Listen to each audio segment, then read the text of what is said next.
और जेपी नड्डा इस वक्त सभा को संबोधित कर रहे हैं, चुनावी सभा को सुनवाते हैं आपको। मिल रहा है कि नहीं मिल रहा है?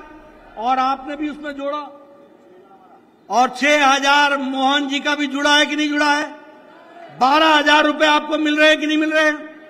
और इसके बीच में कोई बिचौलिया नहीं है, बिना बिचौलिए के सीधे आपके खाते में जा रहा है। आज 2 लाख करोड़ रुपए से ज्यादा ये पैसा खर्च हुआ है, इसको भी हमको ध्यान में रखना है। इसलिए मित्रों, विकास की अगर मैं बातें आपसे कहने लगूं, मैं सुरक्षा की बात करूं, आपके गांव से निकला हुआ फौजी आज जम्मू कश्मीर के बॉर्डर पर बैठा हुआ है। आपके गांव से निकला हुआ फौजी आज वो पुंछ में खड़ा है। आपके यहां से निकला हुआ फौजी उरी में खड़ा है। आपके यहां से निकला हुआ फौजी अरुणाचल प्रदेश में खड़ा है। वो हमारी सरहदों की रक्षा कर रहा है।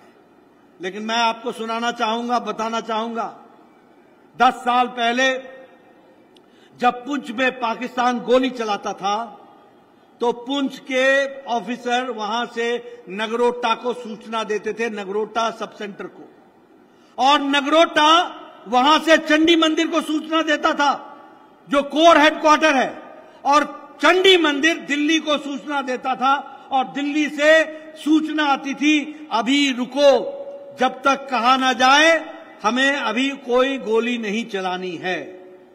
जिस दिन आपने प्रधानमंत्री मोदी जी को प्रधानमंत्री बनाया, अब ऑर्डर यह है कि जहां से गोली चले वही इलाके में गोली उसी तरीके से चला दो और दुश्मन का खात्मा कर दो।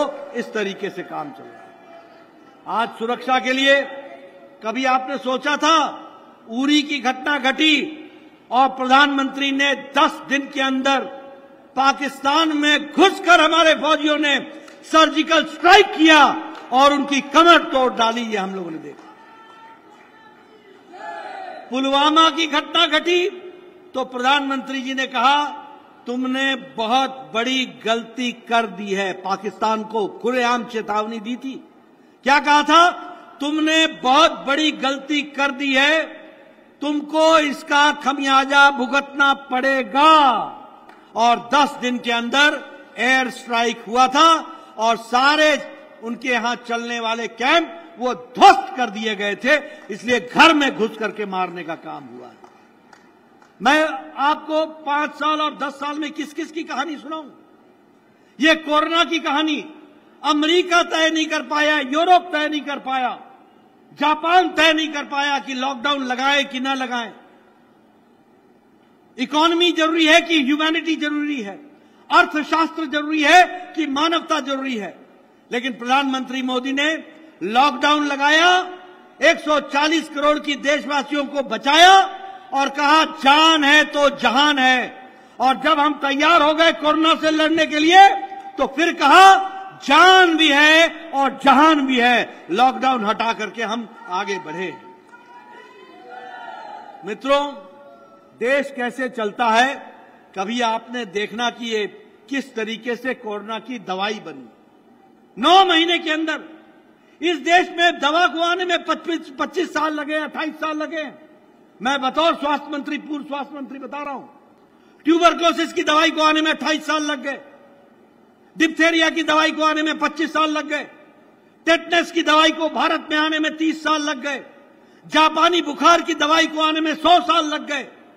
और मोदी जी ने पहला कोरोना का केस 20 जनवरी 2020 को आया था और 2020 के अप्रैल में मोदी जी ने टास्क फोर्स बैठाया था और 9 महीने के अंदर मोदी जी ने एक नहीं 2 वैक्सीन बना करके दे दी।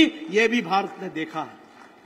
और 220 करोड़ डबल डोज वैक्सीन आपको लगी, साथ में बूस्टर लगा, साथ में 100 देशों को दवाई वैक्सीन मैत्री के तहत पहुंचाया गया और साथ में 48 देशों को मोदी जी ने मुफ्त में दवा दी, मुफ्त में वैक्सीन पहुंचाई। ये तरीका रहा। लेकिन मैं यहां याद दिलाना चाहूंगा आपको इंडिया अलायंस के बारे में।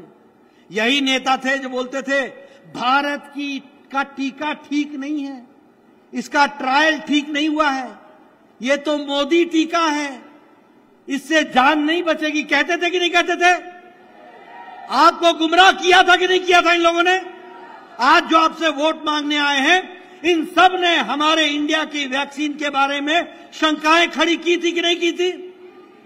और कहते थे ये मोदी टीका है, मोदी टीका है, और बाद में चुपके चुपके जाके खुद लगा लिया मोदी टीका।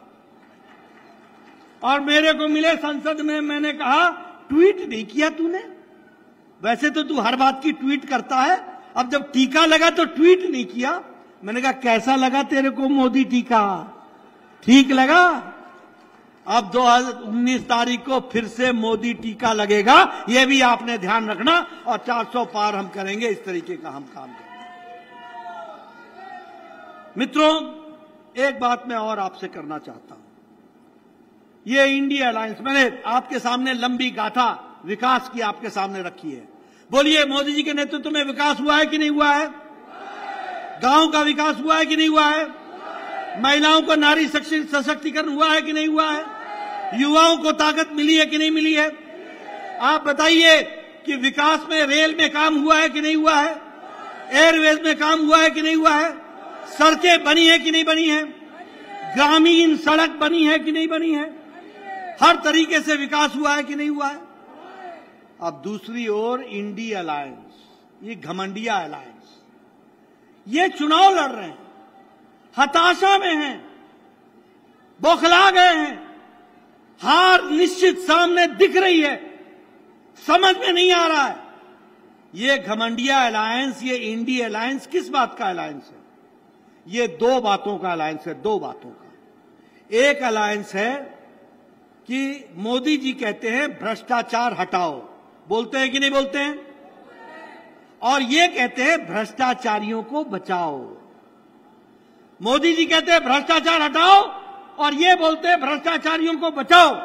और मोदी जी ने लाल किले के प्राचीर से कहा, और बाद में चूरू में भी उसको दोहराया है कि हम तीसरी बार प्रधानमंत्री बनेंगे और भ्रष्टाचारियों के खिलाफ फिर से मुहिम चलाएंगे और उनको जेल भेजेंगे। इस तरीके का बात कही। दूसरा, ये सारे घमंडिया अलायंस वाले ये परिवारवादी पार्टियां हैं, इनको आपसे कोई लेना देना नहीं है। ये परिवार बचाने में लगे हैं, इनको परिवार से ज्यादा कुछ नहीं दिख रहा। बोलिए, ऐसे लोगों को आगे आने देना है क्या? आने देना है क्या? मैं आपके सामने बताना चाहता हूं। आप बताइए, कांग्रेस ने कोयला घोटाला किया था कि नहीं किया था? आप बताइए, कांग्रेस ने कॉमनवेल्थ गेम्स का घोटाला किया था कि नहीं किया था? आप बताइए, कांग्रेस ने पनडुब्बी का घोटाला किया था कि नहीं किया था? आप बताइए, कांग्रेस ने अगस्ता वेस्टलैंड का घोटाला किया था कि नहीं किया था? आप बताइए, कांग्रेस ने चावल घोटाला किया था कि नहीं किया था? आप बताइए, कांग्रेस ने चीनी घोटाला किया था कि नहीं किया था? आप बताइए, कांग्रेस ने अबरक का घोटाला किया था कि नहीं किया था? देखो, आप बताइए, इन्होंने 2G घोटाला किया था कि नहीं किया था? 3G घोटाला किया था कि नहीं किया था? कांग्रेस ने ना अंतरिक्ष छोड़ा, ना आकाश छोड़ा, ना धरती छोड़ी, ना पाताल छोड़ा। तीनों लोक में इन्होंने भ्रष्टाचार ही भ्रष्टाचार किया है। आप बताइए, मुलायम सिंह ने गोमती रिवर फ्रंट का घोटाला किया है कि नहीं किया है? लैपटॉप का घोटाला किया है कि नहीं किया है? फूड ग्रेन का घोटाला किया है कि नहीं किया है? आप बताइए, लालू यादव ने चारा घोटाला किया है कि नहीं किया है? वो मवेशियों का चारा खा गया, चारा घोटाला किया कि नहीं किया? जमीन के बदले नौकरी देने का घोटाला किया कि नहीं किया? अलकतरा घोटाला किया कि नहीं किया? आप बताइए, डीएमके के स्टालिन के सरकार ने बालू का घोटाला किया कि नहीं किया? आप बताइए, उनके पास 1,34,000 करोड़ रुपए की प्रॉपर्टी है कि नहीं है? आमदनी से ज्यादा प्रॉपर्टी का केस चल रहा है कि नहीं चल रहा है? आप बताइए, ममता के मंत्रियों ने टीचर के भर्ती के घोटाले में घोटाला किया कि नहीं किया? भर्ती घोटाला किया कि नहीं किया? और उन्होंने गाय के तस्करी में घोटाला किया कि नहीं किया? और उन्होंने रोज वैली घोटाला किया कि नहीं किया? आप बताइए, जेएमएम ने जमीन का घोटाला किया कि नहीं किया? मुख्यमंत्री ने अपने नाम पर घोटाला किया कि नहीं किया? और आप बताइए केजरीवाल ने शराब घोटाला किया कि नहीं किया? आप बताइए दवाई का घोटाला किया कि नहीं किया? ये सब घोटालेबाज हैं कि नहीं हैं? अब आप बताइए राहुल गांधी बेल पर है कि नहीं है? आप बताइए सोनिया गांधी बेल पर है कि नहीं है? आप बताइए पी चिदम्बरम बेल पर है कि नहीं है? आप बताइए ये संजय सिंह बेल पर है कि नहीं है? आप बताइए लालू प्रसाद यादव बेल पर है कि नहीं है? आप बताइए अभिषेक के खिलाफ कार्रवाई हो रही है कि नहीं हो रही है? आप बताइए हेमंत सोरेन जेल में है कि नहीं है? आप बताइए अरविंद केजरीवाल जेल में है कि नहीं है? आप बताइए मनीष सिसोदिया जेल में है कि नहीं है? आप बताइए सत्येंद्र जैन जेल में है कि नहीं है? आप बताइए केसीआर की बेटी कविता जेल में है कि नहीं है? आप बताइए ये SP leader Azam Khan jail में है।